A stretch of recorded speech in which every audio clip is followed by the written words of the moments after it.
Court के अंदर ये मामला चला। हम लोग अदालतों को मंदिर की तरह मानते हैं। न्याय देना भगवान का काम है, न्याय भगवान देता है। इसलिए जज को भगवान का, जब जज अपनी कुर्सी पे बैठ के फैसले सुनाता है तो कहा जाता है कि एक तरह से भगवान फैसला सुना रहा है। लेकिन कल जो कुछ सुप्रीम कोर्ट के अंदर घटा वो उससे कुछ ज्यादा ही बड़ा था। ऐसे लगा जैसे उस सुप्रीम कोर्ट के अंदर भी कहीं ना कहीं श्री कृष्ण मौजूद थे। ऐसे लगा जैसे वहां सुप्रीम कोर्ट के अंदर भी भगवान मौजूद थे। ऐसे लगा जैसे चीफ जस्टिस ऑफ इंडिया के अंदर भगवान बोल रहे थे।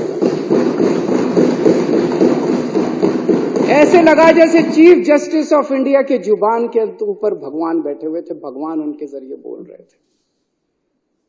तो ये जो कल पूरा घटनाक्रम हुआ वो ये दिखाता है कि अब हम सबसे पहले तो सुप्रीम कोर्ट का बहुत बहुत शुक्रिया इस सदन के माध्यम से हम इस सदन के माध्यम से सुप्रीम कोर्ट का शुक्रिया अदा करना चाहते हैं, उस पूरी बेंच का शुक्रिया अदा करना चाहते हैं, खासकर चीफ जस्टिस ऑफ इंडिया का शुक्रिया अदा करना चाहते हैं जिन्होंने इतने कठिन समय के अंदर हमारे देश को, जनतंत्र को बचाने का काम किया। आज पूरे देश के सामने भगवान ने बेनकाब करके एक साफ साफ मैसेज दे दिया। भगवान ने, बीजेपी चुनाव जीतती नहीं है, बीजेपी चुनाव चोरी करती है।